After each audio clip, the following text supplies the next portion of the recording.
इथल्या गल्लोगल्ली विकतात किंवा स्टॉल टाकून विकतात, तर या मागचं मुख्य कारण काय आहे नेमकं? की ह्या मागचं मुख्य म्हणजे आता समजा कसं आहे, मला की दुसरं आम्ही दोघं काही करू शकत नाही कारण आमचं शिक्षण कमी आहे. दुसरीकडे जॉब वगैरे केला तर किती महिन्याला लोक देऊन 7,000 किंवा 8,000 देतात. 7-8 हजारात घर ढकत नाही, सिटीला राहणं परवडत नाही. 7-8 हजारामध्ये दोघांचे येऊन 20,000 रुपये येतात. तर ह्याच्यामुळे आम्ही याच्यामध्ये की एका नोकरदारापेक्षा 2 नोकरदार इतका पैसा भाजीपाल्यात कमवतो.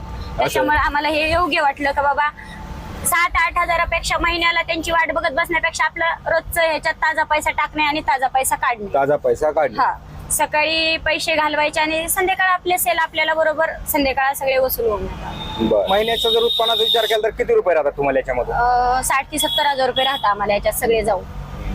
आता भाजी मंडईतून काय काय खरेदी करता तुम्ही?